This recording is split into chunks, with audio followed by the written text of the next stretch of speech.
I greet you, my good people. I hope you have been doing very well. I would like to appreciate you for your support, for your comments, for your everything that you have been doing to make sure that this channel is successful. I also like to acknowledge all the new subscribers that are here with us. You are really welcomed, and I want to assure you that this is the right place to be. And if you wish to stay updated and informed about everything that is happening, this is your right place to be. I also appreciate the comments and everything that you are doing. Let us continue sticking together for this journey because I depend on you and we are looking forward to grow together. In my last video, I had posted a question and I hope everybody was thinking about it. And the question was this one: is the collection of signatures by AZIMIO Coalition a solution to remove His Excellency President William Ruto from his office? Will that be the solution? I don't know about it, but because it is a discussion, please you can send me your ideas in the comment section and at least we can have a conversation on it. As we all know, the collection of the signatures have been going on several weeks that passed. And we can see that up to now, AZIMIO la Umoja has collected over 15 million signatures. And I don't know how they decided to do this, but these people are very clever. They decided to create a website named Tumechoka Citizens Initiative. And this initiative has really worked successfully because since the collection of the signatures began, the numbers are increasing every day. Every day the numbers are increasing. And if I can just read from what I got from their website, Tumechoka Citizens Initiative, having read and understood the intentions of the promoters of this initiative, I hereby support the Citizens Initiative to remove from office Mr. William Ruto and President, and Mr. Rigathi Gachagua as the Deputy President from the Republic of Kenya.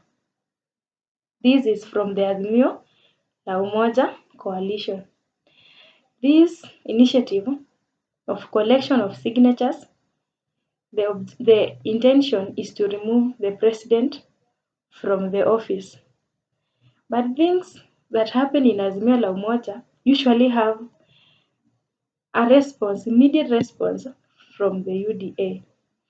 This is very interesting because the government also went directly.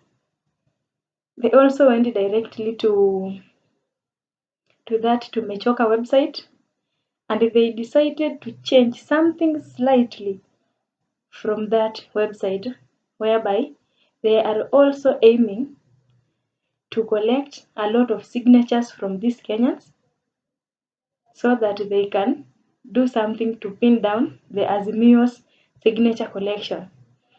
And if I can read from what I also found from the website, it starts Tumechoka Citizens Initiative. It has no big difference like that one of AZIMIO, but you should be keen here. I shall read. Having read and understood the intentions of the promoters of these initiatives, I hereby support the Citizens Initiative to stop the pension benefits of Mr. Uhuru Kenyatta, Raila Odinga, and Mr. Kalonzo Musyoka, as per the law established from their continued engagement in destructive politics, incitements, and violence. This is really interesting because as much as the government has been really thinking on how to stop this demonstration, they had applied arrest, withdrawal of security guards to these people, withdrawal of the police vehicles and other means of transport to these leaders of AZIMIO or opposition. They have also decided to deny them several advantages that they could have enjoyed if they were calm. But now, talking about the denial of pension benefits, this is personal now to these people. It is not like it is affecting the whole people who are under AZIMIO La Umoja coalition. Even the AZIMIO supporters, they are just normal wananchis. And with the withdrawal of the pension benefits from Raila Odinga and other leaders will not even affect the supporters because this is personal. And we see if the pension benefits can be denied from these three leaders, then it means maybe the president is targeting the ringleaders in AZIMIO La Umoja one by one so that he can conclude with the others. And if we can see about the signatures that have been collected so far from the AZIMIO La Umoja, they have more than 15 million signatures, and it seems this thing is serious. I don't know about the progress of the signatures which is being collected by the UDA coalition to deny the AZIMIO La Umoja leaders their pension benefits. I don't know about the number right now, but I will update you about it when I come across it. And just to emphasize about the demonstration, these demonstrators are doing the right and the perfect thing, which is their rights, and they are being guaranteed by the Constitution of Kenya. It is very, very interesting because these people are demonstrating and they know their rights and what they are doing. That is very good because people are enlightened. Under the Constitution, that is Article 1 of the Constitution,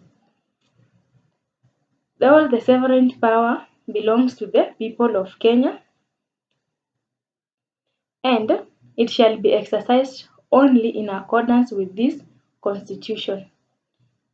The people may exercise their sovereign power either directly or indirectly through their democratically elected representatives.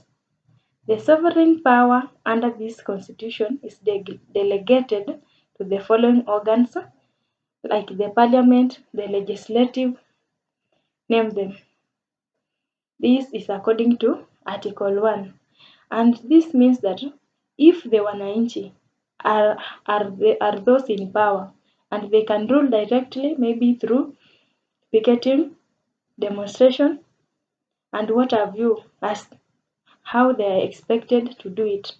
And also they can exercise their power through their representatives whom they elected themselves. This is through the MPs, senators, name them. And so, demonstration is not a bad thing. It is a good thing and it is guaranteed in the Constitution under Chapter 1. And when we look at Article 37 of the Constitution, every person has the right peaceably and unarmed to assemble, to demonstrate, and to picket, and to present their petitions to the public authorities. They are doing it well. Of course, they know what they are doing. But underline this, they have the right to peaceably. Peace should prevail during this demonstration. They should be unarmed, no carrying of stones, no carrying of rungus and other things that can harm another person. When we say about peace, even the innocent people who are not involved in the demonstration should not be armed, should not be harmed by one way or another. And by doing this, they can present their petitions to public authorities. Just to ask a simple question, Are these demonstrations peaceably? Are these demonstrators unarmed? And this is what is making things to be very difficult during this demonstration, because the first thing, these demonstrators are armed by stones, by even dangerous weapons. They are also not peaceful because several properties have been destroyed, like burning of the police vehicle, the burning of properties, theft, and even beating the people who are innocent because they want to take away their property. This demonstration is not peaceful, and therefore, as guaranteed under Article 37 of the Constitution, it is against it, and the demonstrators should at least change and adhere to what the Constitution offers them. And do you know that there are under circumstances whereby your rights and your freedom can be limited? You can be denied your rights and freedom under several circumstances. This is provided under Article 24 of the Constitution, whereby freedom and rights of a person or of a citizen can be denied. For example, if you are arrested, your right to speech and expression is deprived, because when you are under arrest, you should remain silent. You should not say anything until when you are in court. For example, during curfew, your freedom to right of movement from one place to another in Kenya is deprived, because during curfew, certain hours should not find you roaming around, and therefore your freedom of movement has been deprived. And therefore, as much as these demonstrators are doing their demonstration and demanding what belongs to them in a peaceful way, or in whichever way they are doing it, they should also understand that their right and freedoms can be denied. For example, those demonstrators who lost their lives during demonstration, they were denied their rights to live, because once you are shot or once you have been injured, then it means you are not protected and you are endangering your life, and therefore that means that your right has been deprived. My good people, as we talk about the collection of signatures, demonstration, and everything, the aim of the AZIMIO La Umoja Coalition is just one: to remove the president from the office, or to remove the government of the day from the office. And it is never easier as they think, because several processes should be upheld, and it is never simple. And when we look at the Article 144 of the Constitution, it states the grounds under which the president can be removed from the office. And the president can be removed from the office if he or she is incapacitated. When we talk about incapacitated, we are talking about the health of the president, whether physical or mental well-being of the president, especially mental well-being. Because I insist about the mental well-being, I can just go backward at least for our review. The former late president, Honorable Mwai Kibaki, during the time when he had an accident of an air crash, he was incapacitated in some way or another, because he was on his medication, and still he was in the office. He was a president until when he finished the medication. But his minds were sound. He could make decisions. He could run the government in a very perfect way. And when we talk about incapacitation, it could not mean that because the late president had been involved in an accident, he could be removed from an office only because of a mere sickness, which he was improving. And for our case, Honorable William Samoei Ruto is not sick. He is not having mental challenges. And when we talk about removing him from an office, while this person is very, very healthy, then it means that it has a different meaning. And when you talk about incapacitation, there, I don't think if that one will work. That one is a very challenging thing. And for more information, just go through Article 144 of the Constitution. About even the removing of the president from the office, we can also look at Article 145 of the Constitution, whereby the president can also be removed from the office through impeachment. When we talk about the impeachment, it is a very wide thing, and it is not something that you will wake up today, you impeach someone, tomorrow you replace this person with another person who wishes to be in that seat. This one involves legal procedures that should be strictly followed.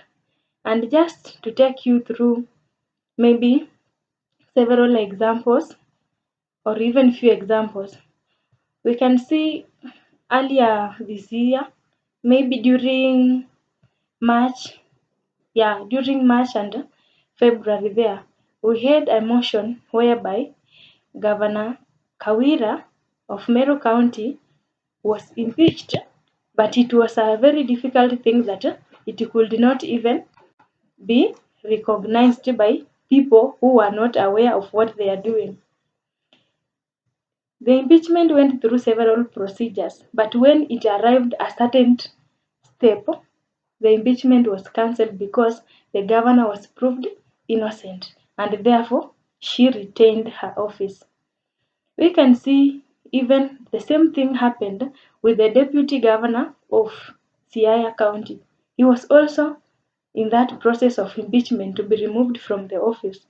But things were not easy. He also remained in his office. And so when we talk about removal from office through impeachment, impeachment is something that undergoes a lot of stages, and it has to go through at least, I think, 7 stages for one to be removed from the office. And there are also factors or circumstances under which a president can be impeached as a way of being thrown out of the office. We have maybe if he has been found with gross misconduct, violation of other things in the office, and so this may lead to the impeachment.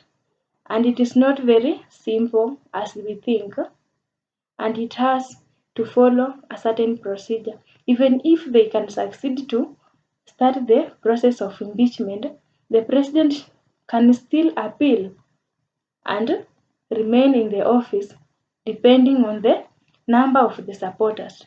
At least if 2/3 of the House can support, then he can win and retain his or her office. And therefore, removal from office, it is not as simple as collection of the signatures. And having highlighted these several procedures or having highlighting the articles that can lead to the removal of the president and the deputy president from their offices, that is Article 144, 145.